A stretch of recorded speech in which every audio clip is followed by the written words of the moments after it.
Assalamualaikum warahmatullahi wabarakatuh. Saya Resi Setiani Amalia dari kelas 11 IPA 4. Di sini saya akan menyampaikan ceramah yang bertema Maulid Nabi Muhammad.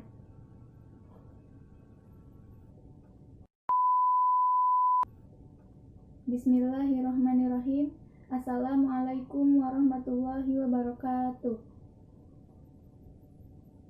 Alhamdulillahi rabbil wabihi nasta'inu ala umurid dunya waddin, wassalatu wassalamu ala sayyidina Muhammadin wa ala alihi wa sahbihi ajmain, la hawla wa la quwata illa billahil aliyyil azim.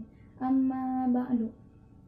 Yang saya hormati hadirin hadirat yang tidak dapat saya sebutkan satu persatu, tetapi insya Allah tidak mengurangi rasa hormat saya. Pertama-tama dan yang paling utama, marilah kita panjatkan puja dan puji syukur atas kehadirat Allah Subhanahu wa Ta'ala yang telah memberikan kita beribu-ribu nikmat, terutama nikmat sehat walafiat dan nikmat iman wal Islam, sehingga kita dapat berkumpul dan bersilaturahmi pada acara Maulid Nabi kali ini.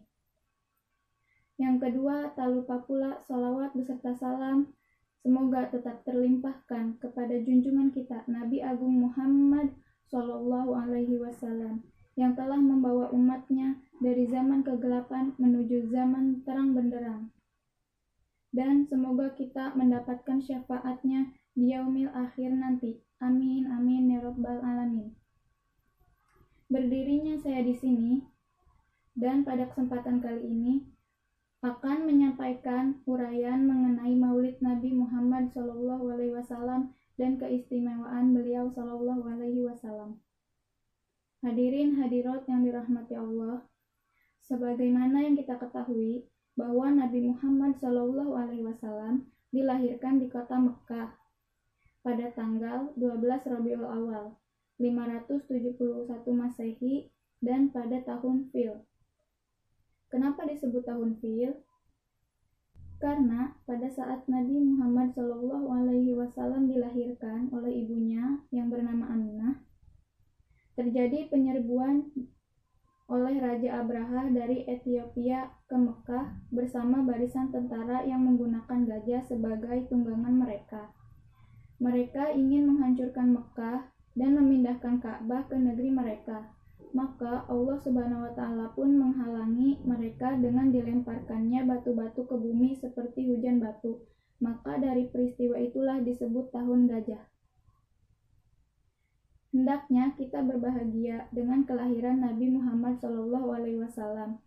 Bulan Rabiul Awal biasa kita sebut sebagai bulan Maulid atau bulan Mulud, yang artinya ialah kelahiran.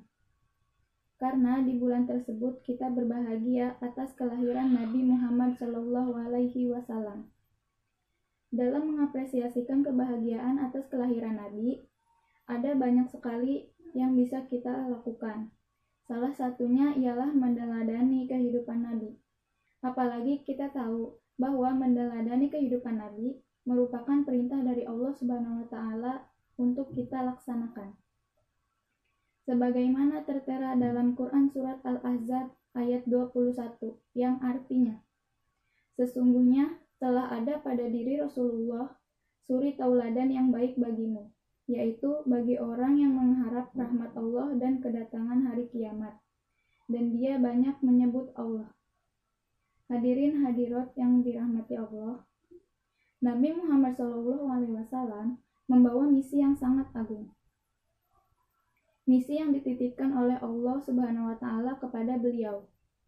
Beliau dilahirkan atas rencana Allah Subhanahu wa Ta'ala untuk berdakwah kepada umatnya yang pada waktu itu masih di masa kejahiliahan. Beliau berkorban lahir dan batin tanpa mengharap imbalan.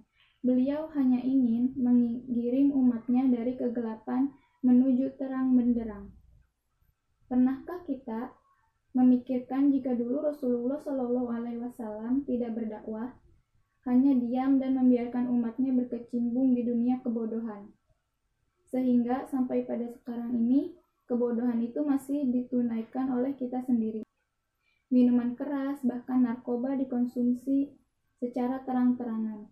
Pembunuhan di mana-mana, Bahkan aktivitas zina dilakukan secara bebas. Na'udzubillahi min dzalik. Maka dari itu, kita harus bersyukur karena Rasulullah SAW telah mengubah keadaan itu menjadi seperti sekarang ini. Walau banyak dari kita masih melenceng dari jalannya. Dan walau masih banyak dari kita masih terkesima dengan kilauan dunia. Bertaubatlah, Allah masih senantiasa membuka pintu taubatnya. Semoga kita semua dari golongan yang diridhoinya. Amin ya rabbal alamin. Rasulullah SAW tidak pernah gentar ketika ancaman menderanya.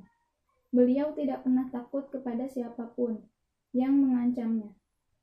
Sebagai seorang kaum muslimin dan muslimat, sudahlah menjadi kewajaran apabila kita menjadikan figur Nabi Muhammad SAW sebagai idola kita semua.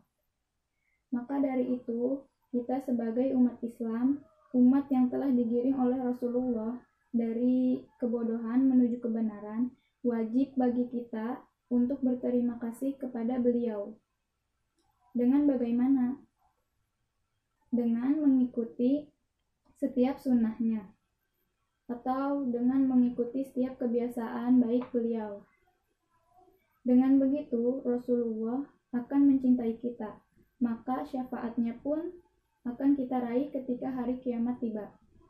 Rasulullah pun pernah berkata, "Barang siapa yang mencintai sunnahku, maka dia termasuk golonganku." Hadirin hadirat yang dimuliakan Allah, mungkin itu saja uraian yang dapat saya sampaikan. Semoga bermanfaat bagi kita semua. Mohon maaf apabila ada kesalahan, karena kesalahan datangnya dari diri saya pribadi, dan sedangkan kebenaran hanya milik Allah Subhanahu wa Ta'ala.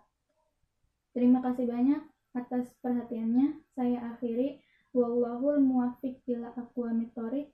Wassalamualaikum warahmatullahi wabarakatuh.